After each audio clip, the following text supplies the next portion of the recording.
Fire Emblem Three Houses is one of my most anticipated games for the whole of this year, and with its release date just a few days away now, it's time to talk about it.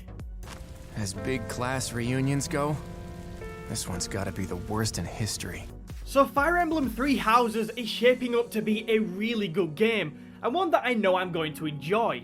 The game comes out this Friday as well on July 26th, so I've not even got that long to wait before I can stick my teeth into it. For anyone wondering, I don't mean I'll be literally biting the cartridge, well, probably not anyway. As always, we're eager to hear your opinions on today's topic, so make sure you go and leave them down in the comment section below, and if you do go on to enjoy this video today, remember to leave a like and maybe consider subscribing for regular Nintendo videos. Anything like that would be greatly appreciated. In at number 5 on this list are the online components. Yes, we'll start small today. These aren't incredible, but I like them because they're different. Now sadly, there's no online mode to allow you to battle against friends as of now, which is kind of lame, but there's a couple of other bits which I really do like. Each week within the game you have to choose from a variety of activities to undertake, such as explore, take a seminar, or battle, but for a twist, the game actually tells you what percentage of players across the world picked each choice. The main reason I'm a fan of this is because of how useful it's going to be for new players to see what kinds of things they're best off doing, or maybe it's good for people who want to go against the grain and rebel against the norm. I don't know, but either way, I like it. Another feature I'm particularly fond of is that on the battlefield you can see where other people's characters fell, and pick up a few things from that tile to help you out in your battle. Again, nothing radical, just a useful tool to learn from the mistakes of others and pick up a little bit of help in battle. Although neither of these online components are game changers so to speak, I love that they're in there and they definitely add something different. At its core, Fire Emblem Three Houses is a turn-based tactical game, which strategy lovers should adore.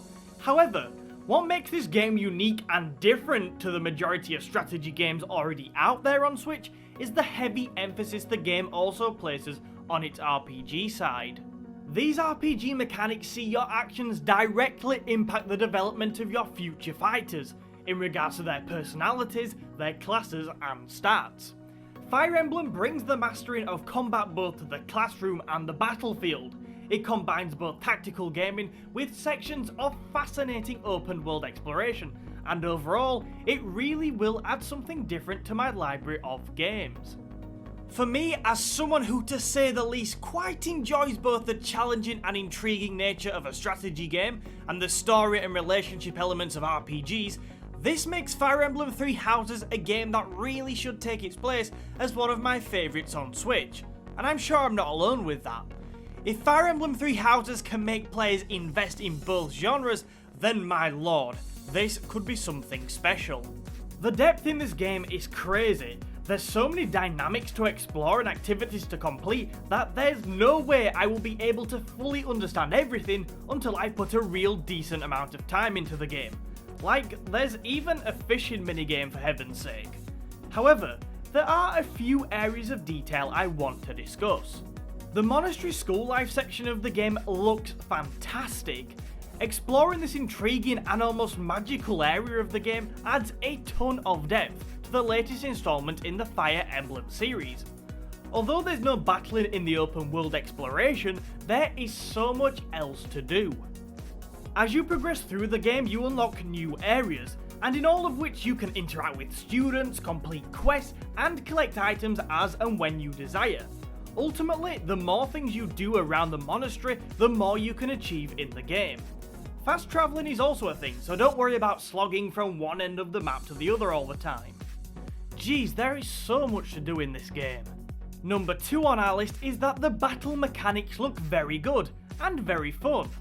Straight away when I think about a game that dabbles in strategy but isn't totally focused on it, as someone who has played a lot of strategy games in the past, I worry about just how satisfying I'll find the strategy element.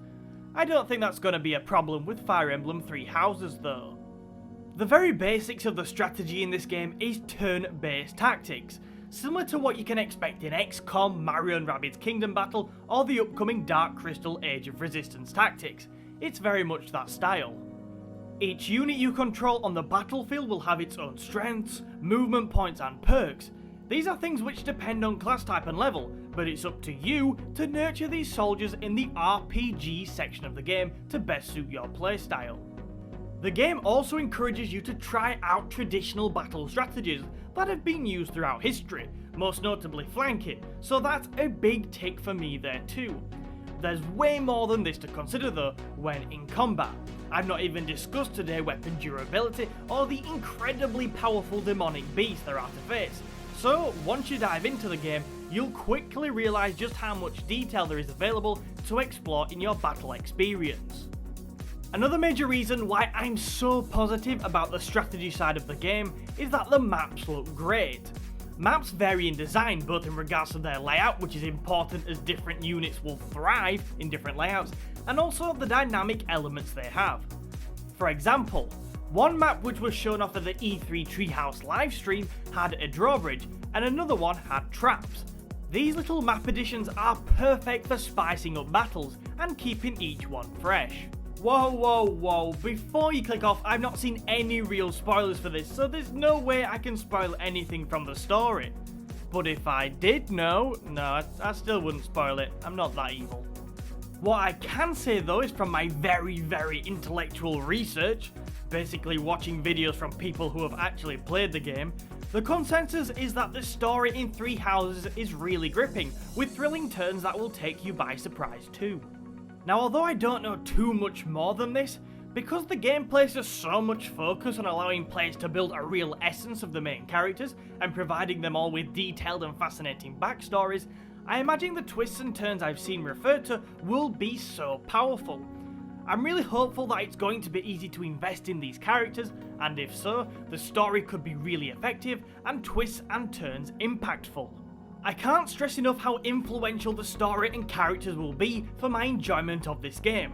For me, a really successful RPG has to do these components right, and this game is 50% an RPG, so it's a good job the story is shaping up to be fantastic.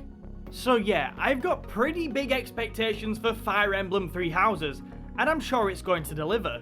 What are you most looking forward to though in this game? Go ahead and let me know down in the comments. Also, if you have enjoyed today, remember to hit that like button, it helps us out so much, and subscribe for regular Nintendo videos like this. Oh, and very quickly, I will leave links to all the videos I watched whilst making this video down in the description, so you know where I got my information from. Thank you so much for watching, and I'll see you again soon.